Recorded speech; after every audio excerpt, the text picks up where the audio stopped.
Conferência das Nações Unidas sobre Mudanças Climáticas de 2023, ou COP28, será a 28ª Conferência das Nações Unidas sobre as Mudanças Climáticas. Ela acontecerá em dezembro, em Dubai, nos Emirados Árabes. Em tempo de rápidas e intensas mudanças nos padrões de clima, que no Brasil, por exemplo, tem gerado recentemente seca extrema no norte e chuvas em excesso no sul do país, ações urgentes se fazem necessárias. E também um planejamento para ajustes a médio e longo prazos. Eu sou William França e para tratar das prováveis pautas que serão apresentadas pelo Brasil e debatidas durante a COP28, eu recebo a deputada Célia Chacriabá, do PSOL de Minas Gerais, e o deputado José Priante, do MDB do Pará. Senhores, sejam bem-vindos ao Câmara Debate. Vou começar com a senhora, deputada. A senhora preside a Comissão da Amazônia e dos Povos Originários e Tradicionais aqui na Câmara. Também é presidente da Frente Parlamentar Mista em Defesa dos Direitos dos Povos Indígenas. Está no seu primeiro mandato e tem uma formação que lhe garante bons argumentos. A senhora é professora, com mestrado em Desenvolvimento Sustentável aqui pela Universidade de Brasília e fez o doutorado em Antropologia pela Federal de Minas. Com essa bagagem toda, com toda essa vivência, qual a expectativa da senhora diante da COP28 e tendo conhecimento dessas necessidades e dificuldades no caso dos povos indígenas? Por favor. É um momento muito importante enquanto a primeira deputada mulher indígena a ser presidenta da Comissão da Amazônia, Povos Originários e Tradicionais. Vocês sabiam que demorou 200 anos para ter a primeira mulher indígena a ser presidenta da Comissão da Amazônia, Povos Originários e Tradicionais, assim como demorou 164 anos para ter o primeiro deputado indígena, Juruna Chavante, saudoso Juruna Chavante. Para mim é um momento importante a COP, engraçado, presidente Priante também, quando eu fui pela primeira vez na COP em Glasgow, as pessoas falavam assim, você vai para a COP e pensava que era a Copa Mundial de Futebol. Isso em que ano? Isso em 2021. E aí as pessoas continuavam falando ano passado também, quando fomos para a COP no Egito. E eu sempre disse que, embora nós não somos consideradas boas artilheiras, embora tenha muitas indígenas boas no futebol, nós somos boas zagueiras, nós somos boas em defender o meio ambiente, porque já reconhecido pela ONU, nós somos a solução número 1 para barrar a crise climática. Segundo esse IBGE, os povos indígenas são em torno de quase 1.700.000, somos 0,84% da população brasileira, somos 5% da população mundial, e protegemos 82% da biodiversidade do mundo. E as pessoas também não sabiam, mas vocês sabiam que existe 517 mil nascentes nos territórios indígenas? Então, quando falamos de mudança climática, estamos falando também que corre risco essas 517 mil nascentes que estão em área de proteção em territórios indígenas. Acabei de chegar também do norte do Brasil, estive lá no Vale do Javari, estive em vários territórios, e o Vale do Javari é o território com a maior população de indígena isolado. Somente ali, quando eu tinha 200 dias de mandato, eu já tinha 15 estados brasileiros que tinham percorrido, agora já percorri 17 estados brasileiros e tenho acompanhado, sobretudo, as grandes enchentes no sul do Brasil e, ao mesmo tempo, uma forte seca que pude detectar presencialmente na região norte, passando pelo Amazonas, pela Atalaia do Norte e podendo entender que, nesse momento, eu venho de um estado onde é um estado que teve 2 rios mortos, o Rio Paraupeba e o Rio Doce, pela mineração. E a gente não pode comprar um rio, a gente não pode comprar algo que é dado naturalmente e que estamos correndo o risco de perder. Então, o que está acontecendo na região norte do Brasil é um forte sinal. E quando perdemos o rio, perdemos a relação com o jeito de comer, com o jeito de beber, com o jeito de nadar e com o jeito de conviver. Eu falo que a gente muitas vezes não morre no rio por conta da ausência do que nós não vivemos no rio que nos afogou. Porque se a terra é mãe, o rio é pai. E nós precisamos. Nós no Brasil temos uma vantagem, que temos parte que são um problema, mas nós temos grande parte que é uma solução. E discutir isso. Já fala dessas soluções, que agora eu queria ouvir o presidente da Comissão de Meio Ambiente e Desenvolvimento Sustentável aqui da Casa, deputado José Priante, do MDB do Pará, como eu disse. O senhor está no seu 5º mandato, é um advogado e titular também de uma comissão que trata de terras indígenas. Qual é a sua expectativa diante da COP28? Bem, em primeiro lugar, quero cumprimentar a todos, cumprimentar a Célia Chacriabá, né? Ela dizia que não é boa de futebol, mas o nome dela fala que é boa de remo, não é isso? Então, enfim, mais uma para o nosso conhecimento. Eu, na verdade, não estou no meu 5º mandato. Eu estou no meu 7º mandato como deputado federal, né? Portanto, já marujo de longo curso aqui na Câmara dos Deputados. E para mim realmente é uma honra, um desafio presidir a Comissão de Meio Ambiente, especialmente no momento em que o Brasil retoma o seu protagonismo nesse debate nacional e internacional que esteve adormecido durante os últimos anos, né? E nesse papel de protagonista internacional, nós tivemos a alegria de vermos anunciada que a COP30 será no Brasil, será na Amazônia, será na minha terra, em Belém do Pará. Então isso já foi uma sinalização extremamente positiva para o mundo da posição que o Brasil retoma como protagonista nesse debate.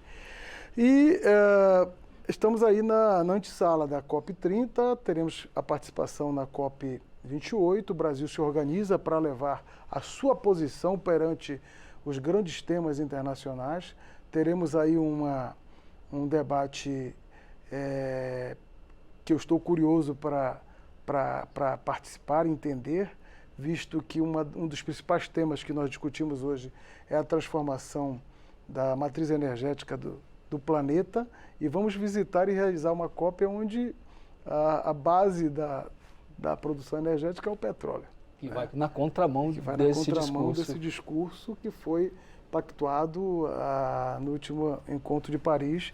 Portanto, há uma contradição, há um debate que será com certeza um debate muito importante para o planeta, e nós estamos nos organizando. Eu na presidência da Comissão de Meio Ambiente, a Célia estando à frente da presidência da Comissão da Amazônia, ela que é uma representante da comunidade indígena na Câmara dos Deputados, tem trazido debate de alto nível para todos nós aqui no Parlamento, e esperamos poder levar a voz do Brasil, a voz da Câmara dos Deputados, do Congresso Nacional, para que não só levemos a posição do Brasil no que diz respeito a esses temas importantes, né, que versam, e a posição do nosso Parlamento com relação a mercado de carbono, com relação a uma lei geral que possa regular licenças ambientais no Brasil e tantos temas que tramitam aqui na casa que são importantes, né? Portanto, é realmente um momento animador para todos nós e, ao mesmo tempo, um desafio para que nós possamos levar a voz da Amazônia, a voz do nosso bioma, aquilo que estamos fazendo, e, ao mesmo tempo, discutirmos e levantarmos a bandeira de que somos um país com uma matriz energética limpa, né? Perante os grandes países. Isso pode ser um atrativo, né? Isso pode ser um atrativo e deve ser. Nós temos um dever de casa. O governo lança um programa desafiador, que é o programa Desmatamento Zero, tá certo? Isso fala muito fortemente para a Amazônia, para o nosso bioma, mas não podemos desconsiderar que abaixo das árvores nós temos cerca de 30 milhões de brasileiros que lá habitam precisando comer, beber, viver, ter saneamento. Tem que haver uma economia sustentável. Tem que haver uma economia sustentável. Enfim, esse é o Brasil com seus desafios. Muito bem. A senhora, na verdade, o deputado falou que vocês se prepararam, estão fazendo debates aqui na casa. Houve uma reunião conjunta das duas comissões, aqui a senhora e que ele preside, para discutir justamente o que levar ou o que tratar na COP28. A senhora podia, por gentileza, fazer uma rápida balanço do que foi, ou quais são as expectativas que vocês trataram aqui na casa sobre a COP28, por favor? Primeiro, as duas comissões têm sido um espaço de diálogo muito importante. Eu falo que, para as questões ambientais, é uma das comissões que carrega muito peso, mas, ao mesmo tempo, nós queremos que outras comissões também assumam o mesmo peso. Afinal, a questão ambiental é para todo mundo. O meio ambiente não pode ser pensado como algo distante de nós. O meio ambiente é a água que chega na sua casa, é o alimento que chega na sua casa, a comida que chega na sua mesa. Então, nesse sentido, nós discutimos muito sobre matriz energética, mas nós também discutimos muito sobre a descarbonização. E para pensar a descarbonização, eu tenho dito, refletido juntamente com os povos indígenas, que nós temos que pensar a descarbonização da economia, das mentes, porque as ideias também, ela começa por nossa cabeça. E nesse sentido, nós temos discutido sobre uma economia inteligente. E uma economia inteligente é uma economia que não nos mate. Eu tenho falado por parlamento que, na verdade, não vai existir nem economia, nem parlamento se não existir planeta. planeta. Para a COP, inclusive, nós estamos preparando o debate, assim como nós fomos eleita pela bancada do COCAR, juntamente com a ministra Sônia Guajajara, Juliana Cardoso, nós temos pensado na bancada pelo planeta, que é essa bancada convergente, assim como o presidente Priante, outros parlamentares aqui na casa, Nilton Tato, são vários parlamentares que inclusive estão na frente parlamentar mista em defesa dos direitos dos povos indígenas e na frente parlamentar ambientalista, mas também outros parlamentares do mundo inteiro. Recebi aqui na nossa comissão, com muita gratidão, a deputada Alejandra Cortez, que é uma deputada de renome também a nível internacional, que tem feito vários debates. Nós precisamos compreender que nós estamos num momento de transição energética, transição econômica e transição humanitária. E nós temos discutido, sobretudo, sobre o financiamento direto. Nesse momento, não dá para falar também em mudanças de comportamentos se a gente não pensar a redemocratização do financiamento, que ela chega nas bases, que ela chega nos locais de quem já está produzindo e fazendo a proteção. E também pensamos também, sobretudo, a questão que já dialogamos ano passado, na COP do ano passado, que foi a questão da rastreabilidade dos produtos. Dialogamos com o Parlamento Europeu e falamos a importância de todos os parlamentos do mundo inteiro ter a responsabilidade da rastreabilidade dos produtos. Muito bem. A senhora citou a questão do carbono, deputado, também, mas eu queria voltar nesse assunto, deputado, por favor. O projeto que trata do mercado de carbono talvez seja um dos mais importantes. Havia uma expectativa, ou há ainda uma expectativa, de que o Brasil conclua essa votação que está no Senado, depois de passar aqui pela Câmara, está no Senado, e já levasse esse projeto para a COP28. O senhor acredita que é possível? Quais são as tratativas? Como é que está isso? Essa questão específica do mercado de carbono. Para você ter uma ideia, no Congresso Nacional tramitam perto de 1.800 projetos que versam sobre a Amazônia. Mas eu considero que esse projeto de regulação do mercado de carbono talvez seja o mais importante, o mais urgente para que nós devamos deliberar.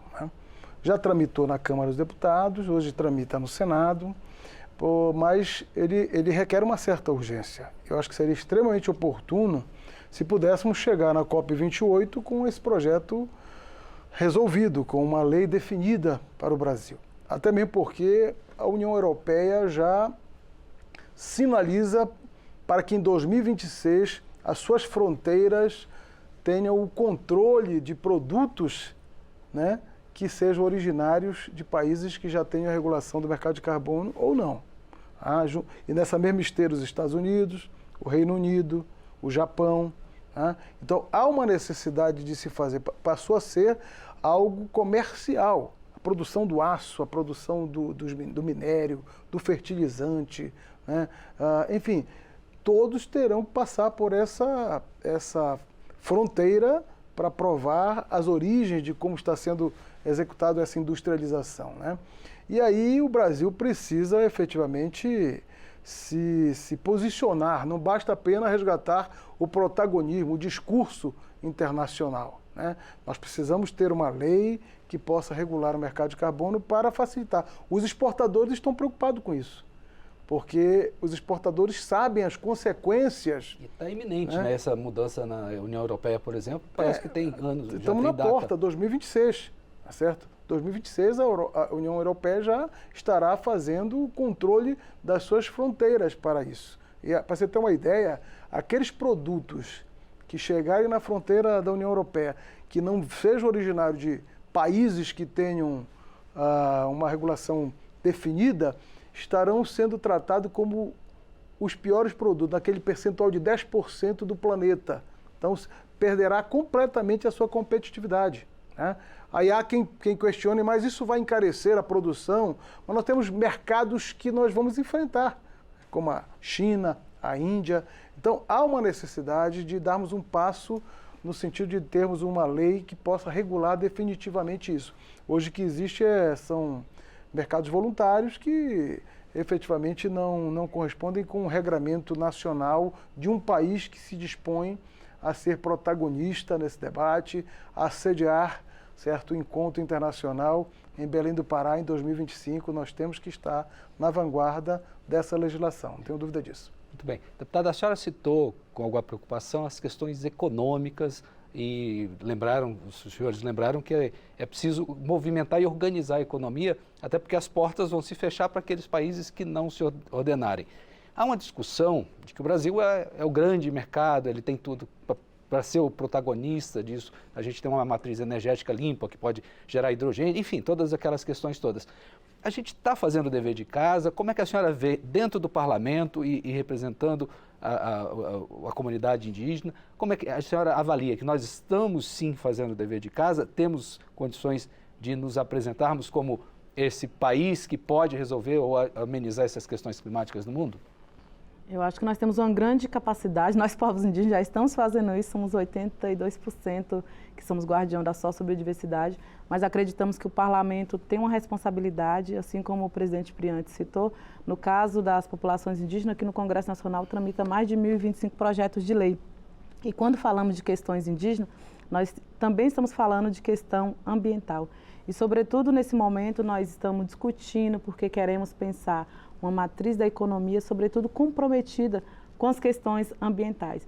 E, nesse sentido, até falo com a ministra Marina Silva que, embora nós nunca ocupamos o lugar de ministra do Meio Ambiente, nós somos ministra do Meio Ambiente permanente porque nós fazemos as proteções do território. Mas é importante dizer que, sobretudo nesse debate da economia, temos discutido também bioeconomia a partir das comunidades e, sobretudo, na COP. Nós temos feito essa discussão que agora vai ser a maior delegação que vai para a COP em Dubai de parlamentares. E nós queremos que esses parlamentares também sejam sensibilizados nessa agenda para que, quando pautarmos projetos sobre as questões ambientais, que esses parlamentares possam estar realmente engajados. A COP, tanto em Dubai como que vai ocorrer no Brasil, não é somente um evento, ela precisa deixar também um acúmulo muito grande. Inclusive, estamos sensibilizando parlamentares que é importante falar sobre o turismo na região, é importante fomentar também sobre a questão da cultura, a importância na região, é importante pensar também sobre a própria economia local que se gera com a COP. Então, nós queremos discutir, sobretudo, que a COP seja algo que fica também para o Brasil, nessa agenda muito importante, e que a COP que vai ocorrer na Amazônia também seja pautada outros biomas, o Cerrado, o segundo maior bioma brasileiro, a Caatinga, o Pampa, o Pantanal, porque o Brasil tem uma diversidade de biomas que não é existente em nenhum outro lugar do mundo. Então, nós precisamos falar também de como que esses lugares que tem gente também produz uma economia, uma bioeconomia local. E também está impactado por todas essas ações de desmatamento, de garimpo ilegal e todo um monte um rol de problemas que estão associados a essas questões, né? Exatamente. Outras COPs passadas falavam que os governos estavam comprometidos em barrar o desmatamento ilegal, o garimpo ilegal. Mas a solução, por muitas vezes, disso foi legalizar o desmatamento, legalizar o garimpo.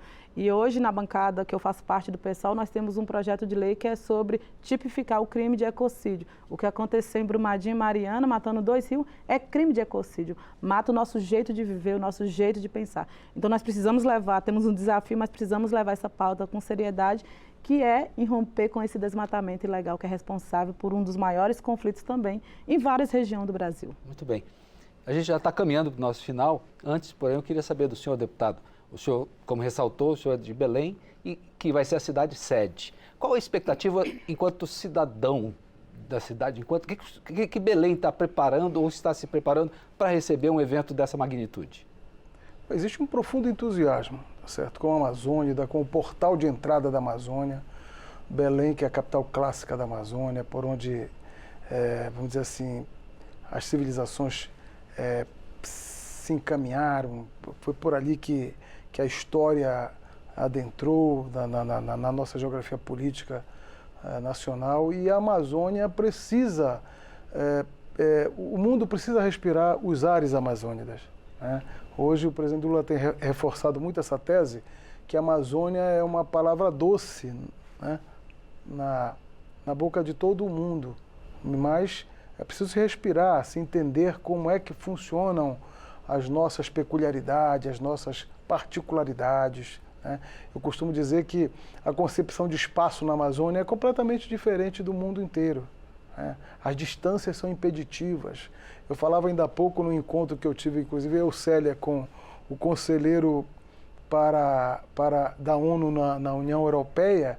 Eu falava da dimensão de um município do Pará, de Altamira. Eu dizia para ele que Altamira é o segundo maior município do mundo e que lá esse município tem 159 mil quilômetros quadrados.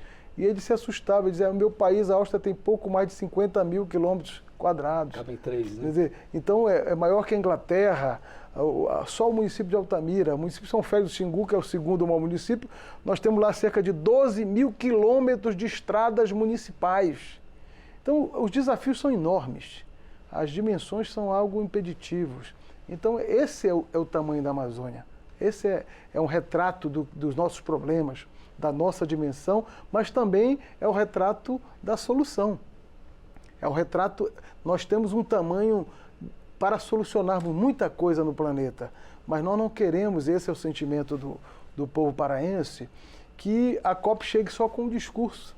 Nós precisamos que chegue com um discurso, com a sensibilidade de entender as nossas peculiaridades, dos nossos povos originários, dos nossos povos indígenas, do nosso caboclo amazônico, como eles vivem, o que precisam, o que 30 milhões de brasileiros que vivem na Amazônia precisam, né? As nossas carências com relação a questões básicas de saneamento, que a maioria moram nas cidades. Então, são desafios enormes que são colocados.